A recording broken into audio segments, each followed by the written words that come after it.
la veille de Chag Shavuot, et la fête de Shavuot et la fête de la Torah. Et la fête de la Torah, il est écrit Chaz Beoraita Vebara Alma. Dieu a regardé le monde, la Torah, et il a créé le monde. Maintenant, on doit se poser une question. Comment s'est fait cette création? Est-ce que cette création a été une création, comme veulent dire beaucoup de gens, que maintenant, quand il a dit, il y a un arbre, il y a eu un arbre, il y a une poule, il y a une poule, il y a une vache, il y a eu une vache, ou bien la création a pris un certain temps pour que tout ce qui doit exister se développe à son temps. On voit que dans les 10 commandements qu'on a reçus, Baruch Hashem, par Moshe Rabbeinu, qui était dans le ciel, là-bas il y a les 10 commandements, et après Moshe Rabbeinu aussi a reçu une Torah écrite, et après Akadosh Baruch Hu lui dit, tu vas écrire cette Torah en 70 langues, et tu vas la donner à tout le monde. Cette Torah est la Torah qui est entre les êtres humains. Ça s'appelle la Torah orale, écrite, excusez-moi. C'est les 5 commandements qui sont à gauche, et les 5 commandements qui sont à gauche parlent de l'être humain, ne vole pas, ne tue pas, n'aime pas ce qui n'est pas à toi, et on a les 5 commandements qui sont les commandements divins. Anochi Hashem, Lo Yelecha, Kabel et Avicha v'et Imecha, il y a là-bas le Shabbat, okay? C'est les commandements qui sont les commandements divins. Est-ce que Akadosh Baruch Hu, qui est tout-puissant et possible de tout, pourquoi lui-même a décidé de diviser cette sagesse qu'il a, qui s'appelle Mochin et Laïn? Pourquoi il a décidé de la diviser en 10 et nous donner 10 choses principales, et après nous donner une autre Torah, que dans cette Torah-là, il y a beaucoup de mots, et tous les mots sont écrits à la racine d'une lettre qui s'appelle Yud. Et on voit que, en effet, Akadosh Baruch Hu nous a montré qu'il a les forces concentrées et les forces d'unité. D'accord? Il y a une lumière très forte qui s'appelle la lumière divine, et on voit que cette lumière-là a eu un choix de quoi? De ne pas s'imposer dans le monde comme elle est, mais de se dilater. Dilater, on dit? Non, diffuser. La lumière diluer, jusqu'à que, à la fin, nous avons diffuser. On reprend l'idée, elle a compris.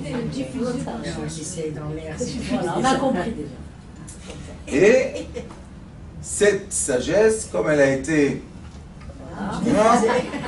On va parler aujourd'hui un peu de pantomima et un peu de langage. Est-ce que cette lumière-là, elle a été perdue dans la force qu'il a écartée. Et vous savez que quand on prend une torche et on illumine le vide, on voit rien du tout. Vous savez ça? Le vide, oui. Vous allez à la plage, vous prenez une torche et vous illuminez l'air qui est devant vous, vers la plage. Qu'est-ce que vous allez voir? Rien. Rien du tout. Ah bon? Rien. Vous allez vous retourner vers le mur, vous allez illuminer le mur et vous allez voir beaucoup. L'auréole. Pourquoi? La lumière. Parce que la lumière, elle a un caractère qui est très intéressant. Elle va avec aucune force nulle part, où on ne la veut pas, elle n'existe pas. Et quand on projette la lumière, elle s'écarte. La différence que tous les autres matériels qui se contractent. La lumière, elle se diffuse. À la fin, on voit seulement des toutes petites parties de lumière. Toutes petites parties. Les photons sont toutes parties. Et ces photons-là, qu'est-ce qu'ils ont dedans? C'est ça la question. Est-ce que, Baruch Hashem Akadosh Baruch Hu, le jour très puissant Matan Torah, Chag Shavuot, est-ce que Akadosh Baruch Hu cette lumière qu'il a donnée, est-ce qu'elle atteint toute existence ou pas? C'est ça la question. Il y a des façons qu'on peut penser que non, il y a des façons qu'on peut penser que oui, mais ce qui est le plus important, c'est dans la vie, quand on dit quelque chose, il faut le prouver. On ne peut pas dire des choses comme ça dans l'air. Alors je vous ai emmené ce schéma que j'ai découvert il y a seulement pas longtemps. N'empêche que je pense qu'il y a des gens peut-être qui ont découvert ça avant moi. Mais j'ai une certaine façon d'expliquer ce que je vous montre là, que cette façon-là veut dire qu'en effet, tout est tout le temps dans le reflet de tout. On voit tout dans tout et tout a le reflet dans tout. Rien est, est caché, sauf la seule différence, c'est est-ce qu'on comprend le code de langage qu'il y a entre tout et tout. Dans les livres de Kabbalah, il est écrit que Akadosh Baruch Hu, ça s'appelle Or, lumière. Et la lumière, c'est l'éclairance qu'on a dans notre cerveau. L'éclairance qu'on a dans notre cerveau, ce qu'on dit le clairvoyant, les gens qui se posent la question où elle est, où elle se situe dans notre cerveau. Et la deuxième question est, est-ce que l'être humain et le cerveau qui peut influencer tout ce qui existe ou pas? Quand on étudie la physique quantique, quand on étudie ici la médecine quantique, on dit, et on doit prouver aussi, mais on dit que le cerveau humain a l'influence sur tout. De l'atome à la cellule, à la molécule, au poisson, à tout. Mais pour comprendre que l'être humain, son cerveau a l'influence, l'impact sur tout, ça veut dire que le cerveau de l'être humain a aussi été imprimé par un cerveau qui est au-delà de lui. Est-ce que le cerveau qui est au-delà de nous se comporte de la même façon que notre cerveau? Et c'est pour ça que toute l'existence terrestre se comporte comme un cerveau. Et c'est la conclusion que quand on dit qu'à Matan Torah, Akadosh Baruch Hu a donné la sagesse en 10 commandements, 5 commandements qui sont spirituels et 5 commandements qui sont matériels, ça veut dire que tout maintenant doit se comporter comme ça. Le cerveau humain est divisé par deux, l'hémisphère droite et l'hémisphère gauche. L'hémisphère droite, c'est l'hémisphère qui est quoi? Qui est tout ce qui est... c'est écrit ici, alors on va...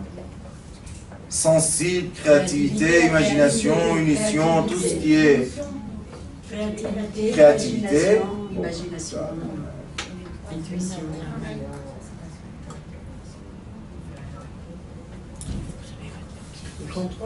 Tiens. Le cerveau humain a le côté droit et le côté gauche, c'est quoi? C'est tout ce qui est logique, langage, raisonnement, et etc. Ça veut dire... Hein? Vous avez marqué côté de cerveau droit masculin et cerveau gauche féminin. Pourquoi on n'a pas les mêmes... Non. On n'a pas les mêmes cerveaux, on n'a pas les mêmes... On n'a pas la même intuition de pensée. Les hommes sont toujours dans les rêves, dans les grandeurs, dans les... Et les femmes sont toujours vraies. Sont toujours réelles, elles sont toujours logiques, toujours, pieds sur terre. Les hommes aiment beaucoup décoller. Oui? Non, majorité. En faisant des recherches du cerveau humain, en Amérique, ils ont vu les cerveaux mêmes et ils disent que l'hémisphère gauche chez les femmes est plus grande que l'hémisphère droite chez les hommes. D'accord. Pourquoi? Parce que les hommes, normalement, je vais vous dire une chose que vous connaissez toutes parce que vous êtes presque toutes mariées, mais quand un homme propose à sa femme, il veut se marier avec elle, quelle belle parole il a et il est prêt à lui donner, à lui faire du carrelage.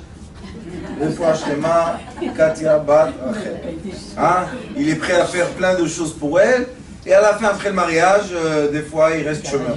C'est elle qui fait pour lui. Alors, il fait plus de carrelage. Ils ne sont pas chômeurs, mais bon.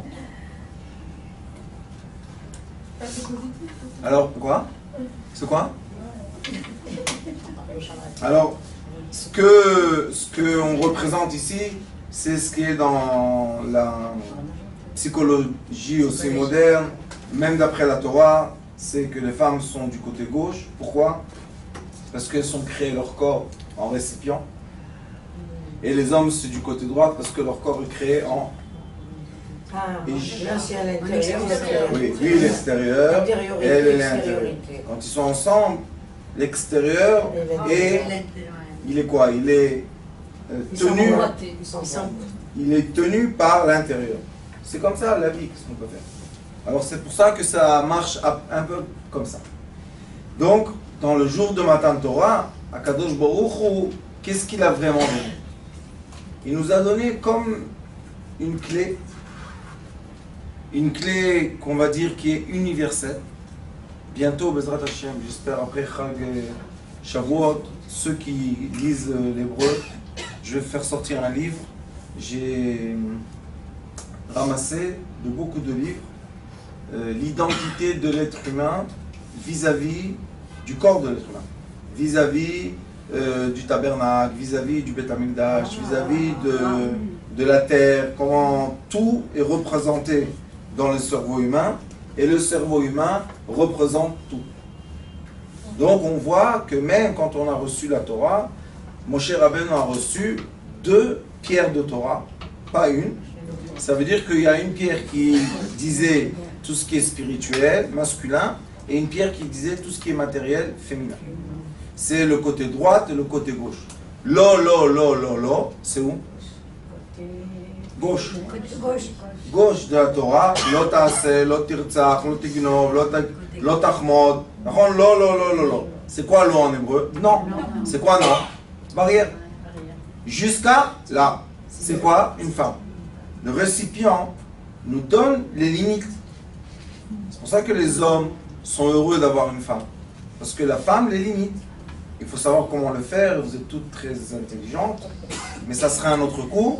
Comment on sait limiter les forces qui veulent s'éparpiller mondialement. Et le premier côté de la Torah est Anochi Hashem, je suis.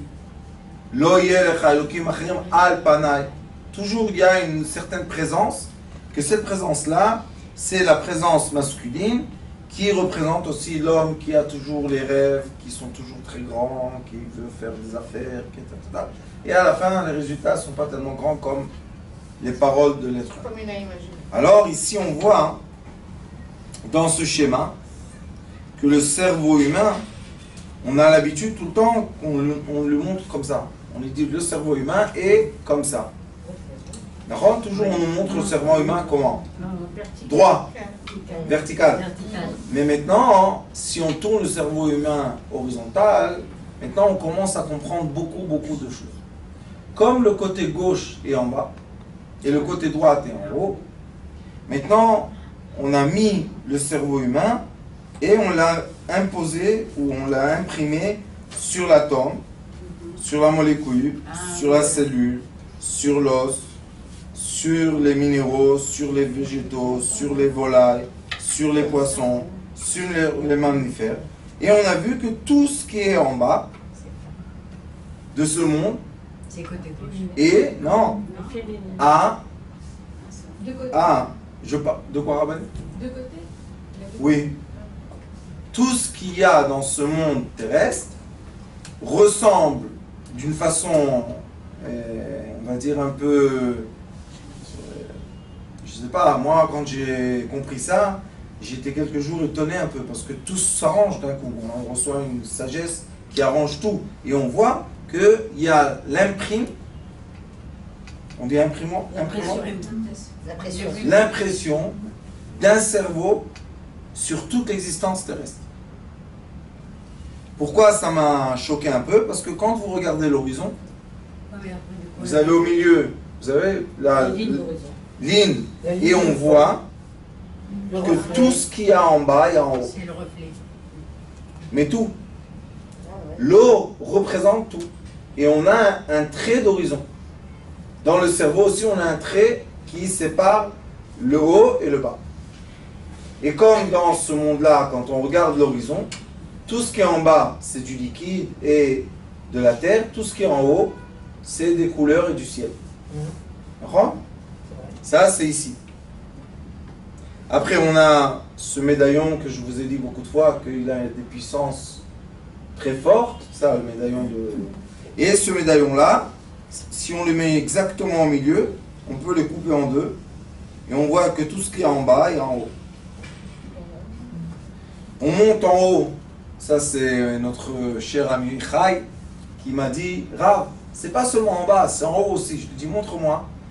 Il m'a dessiné la galaxie de lumière et le trou noir d'énergie qu'il y a dans les c'est pas les cieux, mais c'est La surface, l'espace. Yikoum, on dit en hébreu, en français. L'espace. Non, L'espace, non? Pas du tout. Yikoum, c'est... Non? L'endroit, C'est l'espace. Mais non. C'est au-delà de la Galaxie. La galaxie. Et on voit qu'eux aussi, ils sont ronds, ils se divisent par deux, exactement. Et maintenant, on a le côté haut et le côté bas. Donc, tout ce qui est en haut existe en bas. De ça. Non, en haut. Là-haut. Non, non, il parle là. Regardez en haut, j'ai mis le cerveau au milieu, Voilà. avec la terre. C'est voilà. Et j'ai mis c'est pas moi, c'est Chai. Il a mis d'un côté galaxie solaire, de l'autre côté un trou noir dans l'espace, espace. Ah, voilà. Et dans l'espace, tout se comporte comme en dessous du ciel. Donc il y a un cerveau qui a créé toute la création de l'atome jusqu'aux plus grandes galaxies mondiales. C'est cerveau.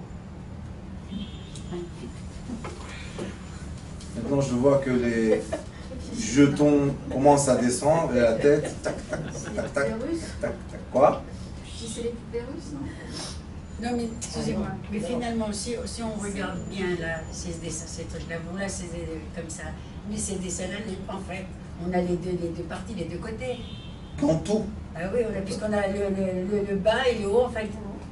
La ronde. Dans tout, Rabbané. Ah, tu vois, c'est... Ça veut dire, maintenant, une chose, il y a beaucoup de conclusions à faire dessus, mais juste des petites conclusions pour nous. C'est l'esprit supérieur qui a créé tout ça déjà. Si Moshe Rabbeinu a reçu une Torah des cieux, ça veut dire que cette Torah-là va avoir un impact Voilà. sur le monde terrestre. De l'atome jusqu'aux plus grandes galaxies qui existent. Et quand on rentre dans cette sagesse profondément, on voit une chose magnifique. Que nous, l'être humain, nous sommes l'intermédiaire entre toutes les consciences. On sait que les étoiles ont une âme. Il est écrit que les étoiles, ce sont des âmes. Donc ils ont une conscience vis-à-vis de Dieu. Mais ils ne parlent pas. Ils ne s'expriment pas avec notre langage. Ils s'expriment, mais pas avec notre langage. Et nous, l'être humain, nous sommes le seul être sur la terre qui a reçu le droit de la parole. Et dans le droit de la parole qu'on a reçu, on peut connecter tout ce qui existe à tout ce qui existe. Et en effet, la volonté divine est, comme on dit, Kriyat Shema, Shema Israël, Hashem Elokeinu, Hashem. Akadosh Baruch Hu veut qu'on arrive à faire des efforts du cerveau tellement qu'on arrive à comprendre et expliquer logiquement et prouver qu'en effet, la conscience est une conscience. Maintenant, cette conscience est travel, elle est voyage. Elle voyage dans toutes les existences possibles. Elle peut être un atome, elle peut être le proton, elle peut être l'électron, elle peut être le photon, Elle peut être un être humain, elle peut être un animal, elle peut être un minéraux, elle peut être végétaux, elle peut être une étoile, elle peut être une galaxie. On peut l'imprimer partout et commencer, ce qui est le plus important à comprendre, connecter avec tout ce qui existe. Parce que dès que je mets ce schéma sur une fleur, sur un fruit, sur un manger, sur une lettre, sur tout ce que je vais mettre qui existe, je vais mettre le schéma, je vais avoir la possibilité de parler avec lui. Pourquoi? Parce que moi-même, mon cerveau correspond à la chose. On a un rapport. C'est sympathique ça, non? Donc on a une influence sur tout. On est influencé partout et on peut influencer tout. Ça, nous aider à comprendre ce qu'on est venu faire sur Terre. nous sommes le médiateur entre, nous sommes la connexion entre une sagesse et l'autre qui n'ont pas forcément le même langage. Mais nous, l'être humain, comme Baruch Hashem, on a eu la chance de la parole et on peut se communiquer les uns avec les autres, on peut se dire des choses, on peut étudier des langues, on peut avoir des idées très très très extrêmes,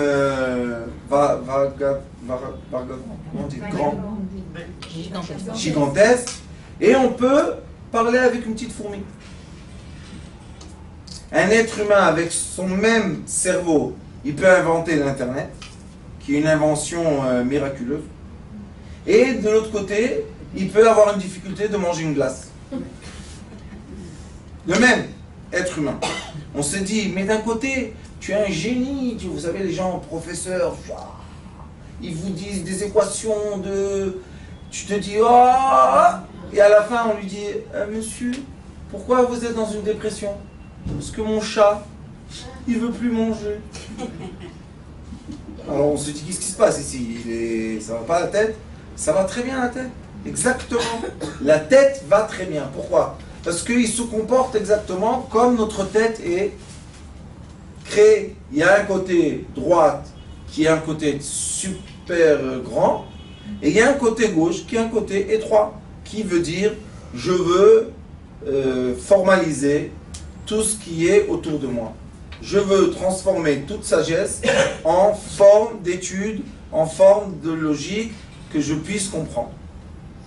Et ça, c'est un grand cadeau qu'on a reçu ce jour-là de Shavuot. Il est écrit que la nuit de Shavuot, c'est pour ça qu'on fait le tikkun toute la nuit, on reste éveillé, et le matin on fait la prière très tôt. Il est écrit que dans la nuit de Shavuot, le Keter, qui est le summum des 10 attributs, se révèle où? Dans le Malchut, dans l'attribut la plus basse, on va dire. Mais quand on étudie Sefer Yetzira, on voit qu'il est écrit là-bas que le Keter et la Malchut. C'est confondu. Ils sont le Keter et la Malchut. Qu'est-ce que ça nous donne, vous savez? Au lieu de regarder un trait droit, on doit voir une hémisphère fermée. Si le Keter est la Malchut et lui c'est le plus haut, elle c'est la plus bas, donc ils se rejoignent.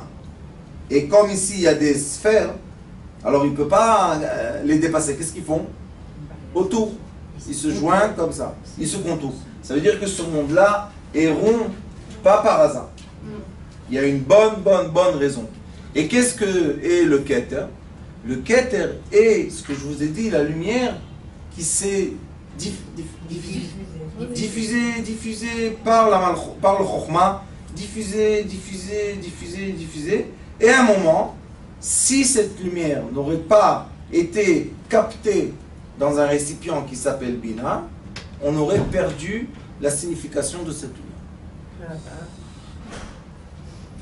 Et comme cette lumière veut avoir veut imprimer ce monde, donc elle ne peut pas partir, et à la fin, on ne la capte pas, puisqu'elle devient des... Mais qu'est-ce qu'il a fait à Kadosh Baruch Hu? devant la Chokhmah, il a mis la Bina. C'est quoi la Bina? La mer céleste.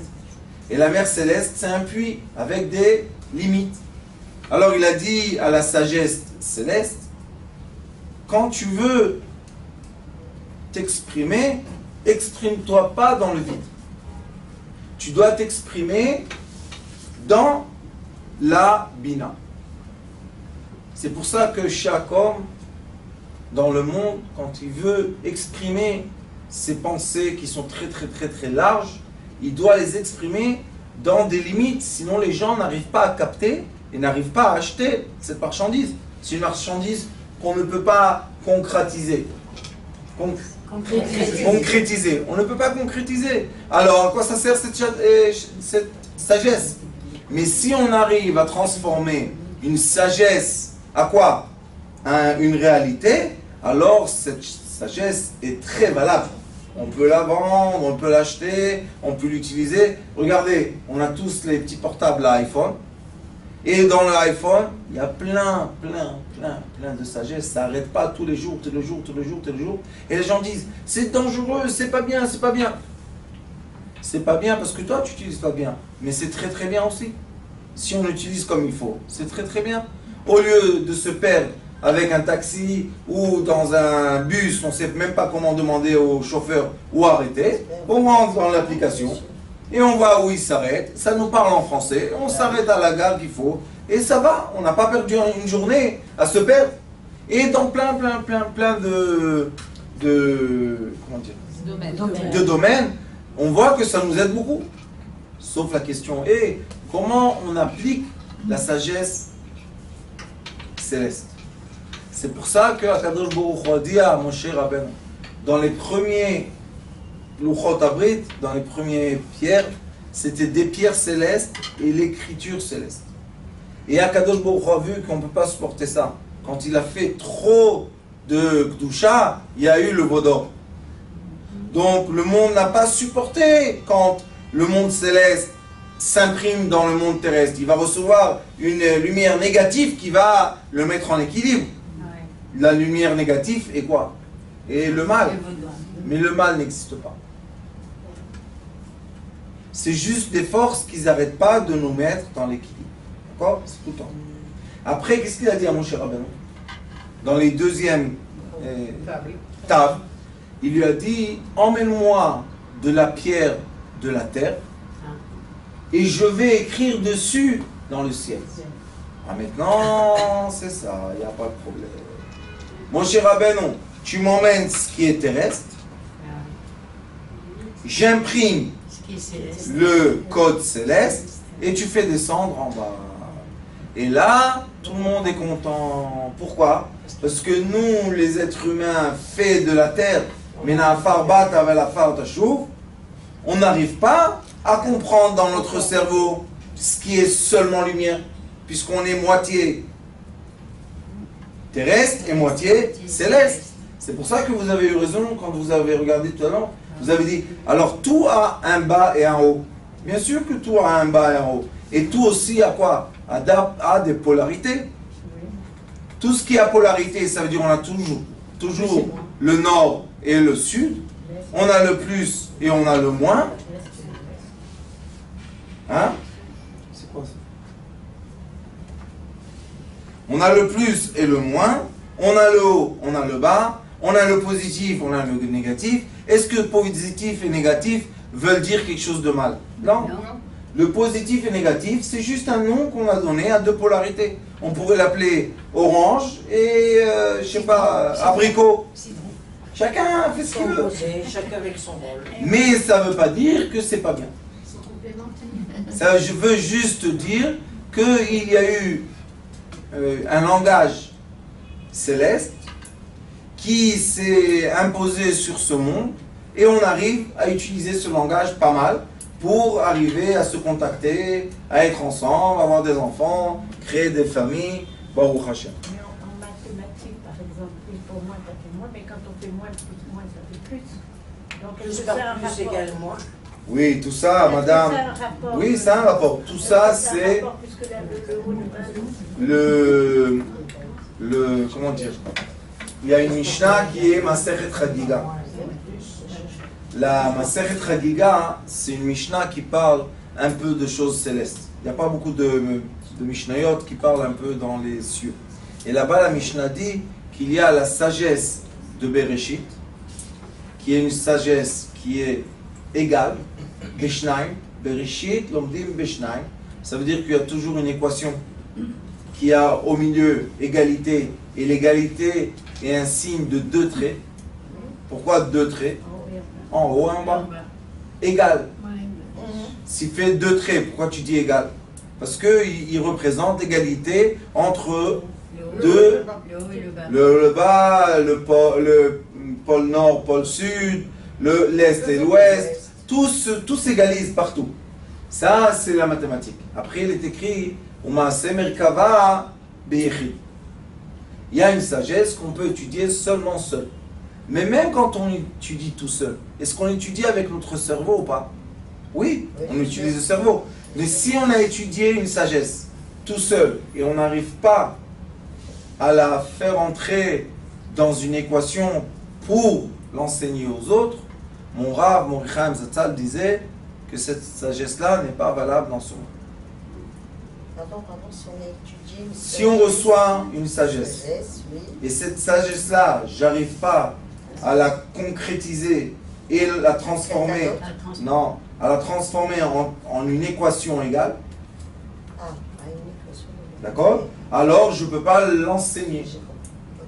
Je peux enseigner seulement ce qui est logique. D'accord. Mais on voit que l'enseignement évolue de génération en génération. Vous savez que Einstein, ce qu'il savait il y a 70 ans, aujourd'hui un enfant de 6 ans sait vous dire E égale SMC en carré.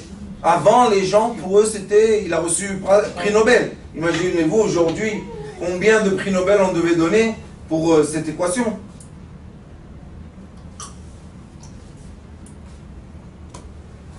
Nous avons des enfants japonais, chinois, à l'âge de 6 ans, 7 ans, ils travaillent à NASA.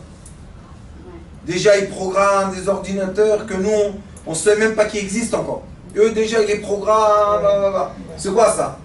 C'est transformer la sagesse céleste en équation terrestre. Grâce à quoi? Grâce à ce cerveau magnifique qu'on a, qui est un côté gauche et un côté droite. Et si vous regardez intérieurement dans ce côté gauche et côté droite, si vous allez effacer les couleurs, vous allez recevoir ici au milieu, dans le noir, vous allez recevoir le signe de l'égalité.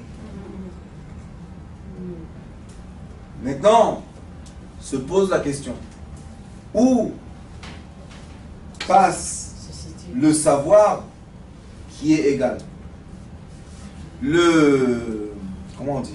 Le signe égal ressemble beaucoup aussi. Shalom.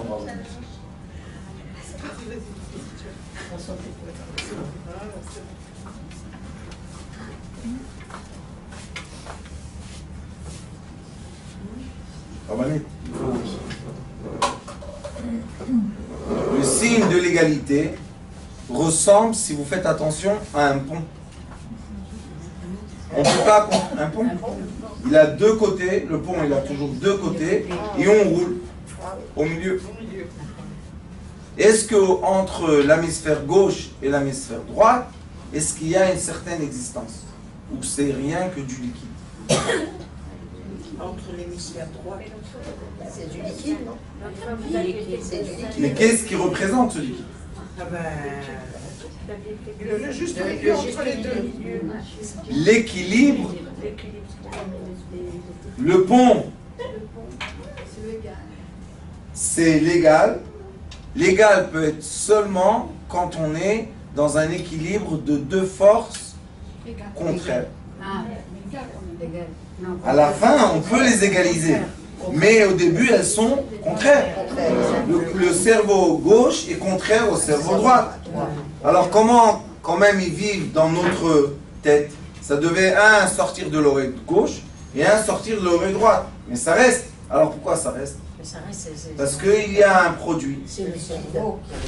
il y a un produit qui est entre les deux hémisphères, qui est comme un pont, il se comporte comme un pont.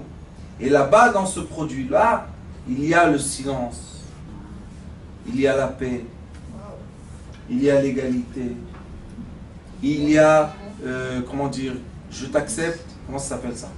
Empathia, la tolérance, l'empathie, la tolérance, oui. La tolérance, c'est au milieu. Pourquoi? Parce que dans la tolérance, on accepte le droit et le gauche. Et je veux poser une question. Pourquoi on doit les accepter? Parce que tout le monde est la création de Dieu. Parce qu'on n'a pas à juger les gens, en fait. Chaque personne est la création comme elle a été créée. Exactement. Alors qu'est-ce que tu te mêles? Alors qu'est-ce qui reste à faire entre nous? S'accepter. Et comment on peut s'accepter? En s'aimant. Déjà soi-même. L'aimant, qu'on dit en aimant en français, il y a deux significations. L'amour, en aimant, et l'aimant, attirer. C'est pas l'attirance seulement, c'est de tenir dans ses bras les deux différences. Tu es capable de tenir la polarité plus et la polarité moins dans tes mains. Est-ce que dans notre corps il y a une polarité aussi? Pourquoi? Le cœur, quand il pousse le sang, il le pousse dans les artères, pas dans les veines, pas dans les veines. Donc il y a un tuyau qui sort vers la main, qui fait le tour et qui retourne en étant quoi? En étant veine, en étant les veines. Le sang passe d'un côté à l'autre et il se purifie dans les poumons, dans le foie, dans les reins. Il y a un cycle de vie qui a un sens. Et c'est pour ça que les gens qui étaient avec moi dans le désert, je leur montre là-bas sur leur corps, avec la pensée, avec la parole, avec l'action, qu'on a un sens dans notre corps, et ce sens-là veut dire la vie, et le sens contraire veut dire l'inverse de la vie. Donc, si on veut atteindre toute existence, on est obligé de faire entrer dans notre tête, dans notre cerveau, la sagesse de la Torah, qui est la sagesse de quoi? De l'égalité entre les polarités. Comme sur la terre, on a comment vous appelez ça au milieu? Non. L'équateur. L'équateur. L'équateur est le trait de quoi? Du milieu, qui veut dire je fais l'équilibre entre les deux polarités. Dans ma tête, j'ai le milieu, ça s'appelle le troisième cerveau, qui fait encore une fois l'équilibre entre les deux polarités. Et dans l'atome, et dans la molécule, et dans la cellule. Partout, on voit qu'il y a un point commun, et ce point commun a une hémisphère haute, qui est l'hémisphère qui veut grandir, une hémisphère bas, qui veut rapetissir, et quand on prend un fruit, ou bien même un verbe, et on veut que ce verbe soit, comment dire, stable sur la table, regardez comment il est fait. En haut c'est large, et en bas c'est étroit. Si on prend le milieu, on va prendre tout ce qui est en dehors de l'égalité. Vous allez voir que le verbe, tout ce qui sort dehors, s'égalise avec tout ce qui est rentré dedans. Vous comprenez ce que je dis? Non. Ouais, regardez. On parle du contenant en fait. On parle de tout, regardez. J'ai juste un verre dans ma main. Je cherche le juste milieu qui est à peu près là. D'accord? J'ai dit le milieu du verre. D'accord? Le milieu. Maintenant, je coupe tout ce qui est extérieur. Vous voyez qu'il se forme ici comme un triangle. Ce triangle-là, si je le découpe et je le descends en bas, il va être exactement le triangle qui me manque de là à là. Bah oui, forcément. Pourquoi? Parce qu'une fois qu'il est forcément. Parce que quand il est coupé. Forcément. Oui, Elle a parce raison. que quand il est coupé, le bas est égal à l'autre partie en fait. Pourquoi c'est comme ça? Parce que tout est en équilibre. Comme tout, Rabbani. Vous prenez toutes les assiettes que vous avez, tout ce qu'on a. Qu'est-ce qu'il y a? Qu'est-ce qui vous a? Contenance, non? Comment? La contenance, c'est la même chose. La contenance aussi est la même chose. Si on coupe le juste milieu, et on a maintenant ici un espace, on coupe l'espace et on veut rester juste sur un verre tout droit. Qu'est-ce qui va se passer? Ce qui est de plus en haut sera égalisé en bas. Ce qui est de moins. C'est tout. La vie est simple et bête. Quand on comprend les règles. Alors maintenant, quand on va trop manger des spaghettis, et on a trop mangé ici, ce cerveau est trop encombré, qu'est-ce qui va se passer là? On n'est pas bien. On va aller dormir. Ce cerveau a fait la digestion, il a évacué ce qu'il ne fallait pas évacuer. Hop, on se réveille. On se réveille. Qu'est-ce qui s'est passé? Pourquoi tu te réveilles? Parce que ce qui était de trop est venu s'égaliser avec ce qui était de moins. La vie est simple ou pas? Elle est simple. Donc si on va dire à quelqu'un chantage au sentiment, il ne faut pas être étonné que cette personne-là va après nous donner un coup dans nos sentiments. Pourquoi? Parce qu'on a pris dans le chantage au sentiment les sentiments qu'il ne fallait pas prendre naturellement. Et maintenant, ce qu'on a pris de plus, on va recevoir de moins. Et les mamans pleurent. Pourquoi? Les enfants sont fâchés avec nous. Soyez ashkénaz un peu. Soyez un peu ashkénaz. Vous allez voir qu'il n'y a pas de mérivote avec les enfants. Non. Pourquoi? Parce qu'on est juste comme ça. Et on ne veut pas rentrer dans le plus et dans le moins. Ça ne nous sert à rien. Ça nous encombre la vie. Ça nous fait du mal. On n'a pas la patience pour faire massage. Aujourd'hui, une dame m'a dit, j'étais gentil avec ma belle-fille. Tous les Shabbat, je lui ai fait du bien. Je lui ai fait à manger. Et dimanche, traha, et maintenant, la belle-fille, elle dit, je ne pars pas avec la belle-mère. Non, elle a raison ou pas? Si tu m'as fait comme ça tout le Shabbat et tu m'as donné à manger et tout, c'est de ton libre choix. Je t'ai rien demandé. Bien sûr. Alors pourquoi le dimanche tu t'énerves que j'ai accepté ton bien? Hein? Peut-être parce qu'il lui a pas dit merci ou. Mais c'est exactement le problème. Si tu as donné, c'est pour comprendre. Si on a pris, pourquoi tu t'énerves que tu as donné? Non, parce qu'on attend en retour une... On attend au retour, c'est pas bien aligné, c'est bien déformé, mais pas aligné. Quand c'est aligné, on n'attend rien en retour. Alors qu'est-ce qu'on dit? Elle est mal éduquée, la petite. Elle a 50 ans, la petite, elle est mal éduquée. Elle vient pas de bonne famille, la petite. Elle a 50 ans, pourquoi elle vient pas de bonne famille? Qu'est-ce qu'il y a? Tu maudis la famille de ton fils et de tes enfants, petits-enfants? Ah non, non, mes petits-enfants, ce sont mes petits-enfants. J'ai dit oui, mais c'est les enfants de la femme aussi, hein? Ben, ça se voit pas, hein? Alors là, ça se voit pas, là. Qu'est-ce qu'il y a? Il faut égaliser nos sentiments pour bien vivre sur la terre. Nous sommes l'empreinte, comme ça? Oui. L'empreinte, le cachet on dit? Le cachet. Nous sommes le cachet de tout ce qu'il y a autour de nous. Tout ce qu'il y a avant nous. Tout ce qui est avant nous nous a Influencé. imprimé. Mais après nous, Nous sommes la continuation de tout ça. Ça veut dire que toute l'existence qu'on voit, qu'on perçoit, est une existence qui était où? Dans notre cerveau, gravée bien avant nous. Donc, tout ce qu'on voit autour de nous, nous représente.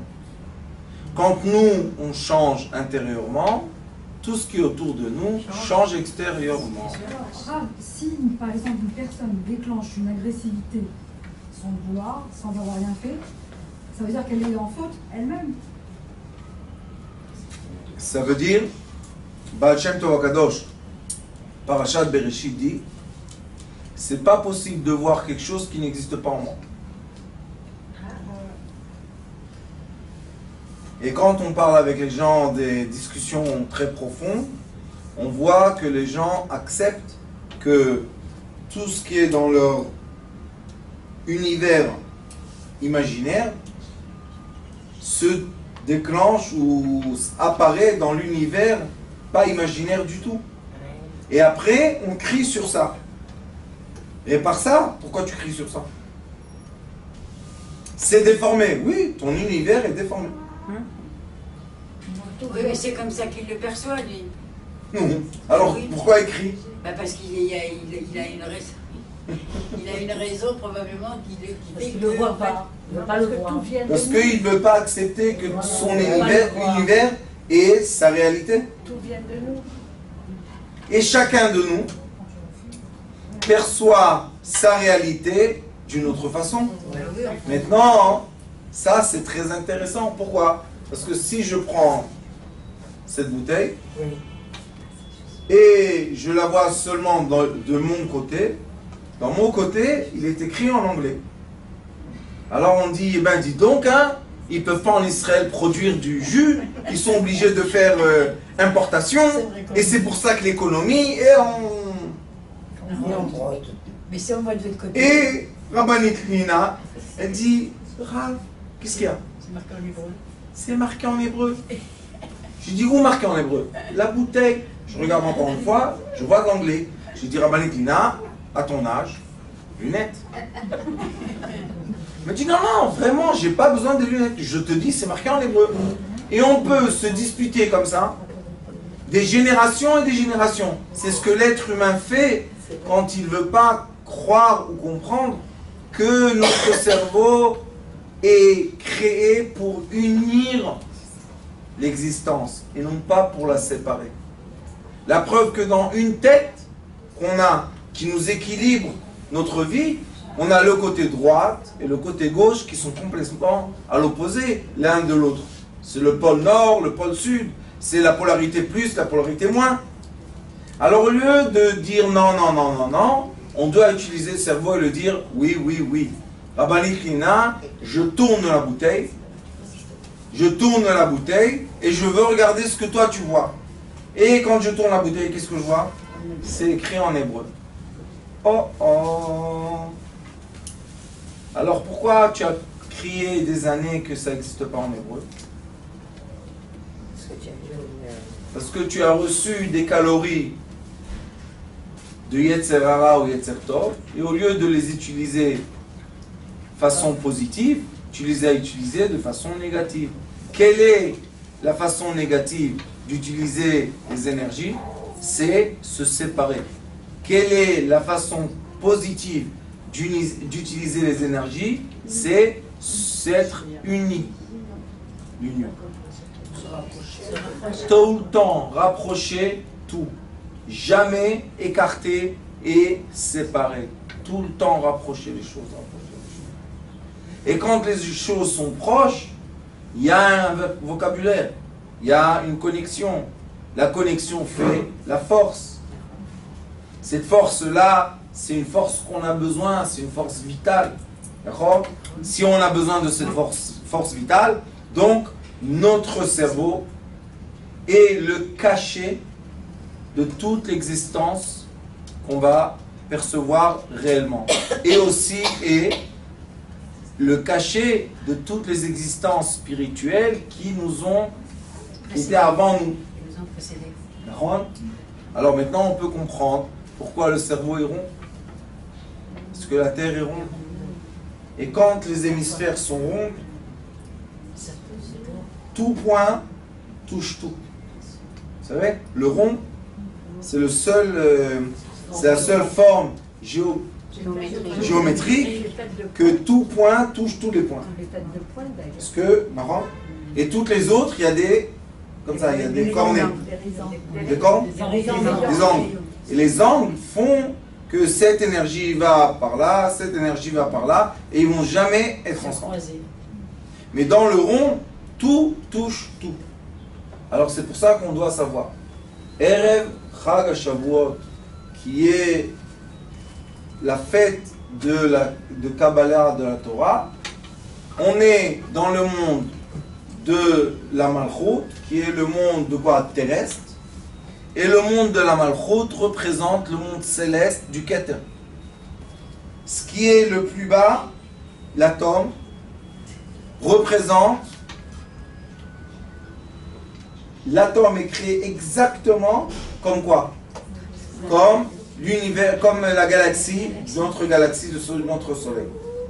Tout tourne autour d'un soleil très fort. Dans l'atome aussi, il y a un soleil très fort au milieu qui tient tout. Dans la Terre, il y a au milieu un soleil très très fort qui est très très chaud, qui tient tout. Donc tout est tenu par tout. Pense maintenant d'une façon, je ne veux pas dire positive parce que c'est un peu, mais pense comme tu veux ou comme tu as besoin. Hein? Rêve les bonnes choses qu'il faut rêver, tu vas les trouver dans la réalité.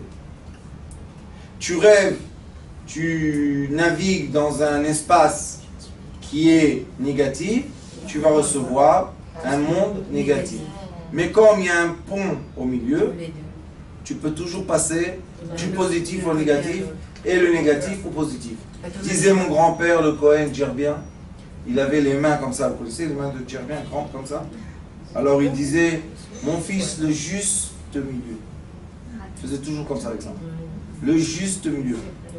Maintenant, hein, je commence à comprendre, parce que dans le Sudjok aussi, c'est la médecine qu'on enseigne, on a un trait au milieu de la main. Ouais. Il y a un trait qui coupe la main en deux. Ce trait-là représente le haut et le bas. Si je pense de façon logique, je suis en bas du trait. Si je pense de façon rêve, imagination, je suis au-delà du trait. Ouais, regardez au milieu. Il y a un trait au milieu de la main. Oui, exact. Voilà, c'est ça, voilà. Pourquoi il y a un trait au milieu de la main? Mets le trait en bas, mets le trait en haut. Pour nous montrer que quoi? Que le monde est divisé par deux. Et aussi dans la main, on a deux hémisphères, supérieur et inférieur.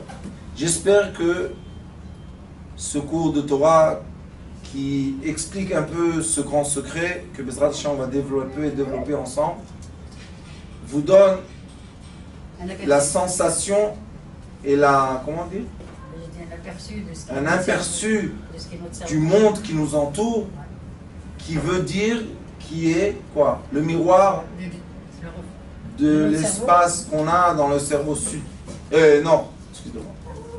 Et si dans le cerveau nord, on ne change pas d'hémisphère, et on ne change pas de sphère, et on ne change pas d'univers, alors le cerveau sud, le cerveau gauche, ne sait rien faire. Il sait, mais il ne sait pas changer.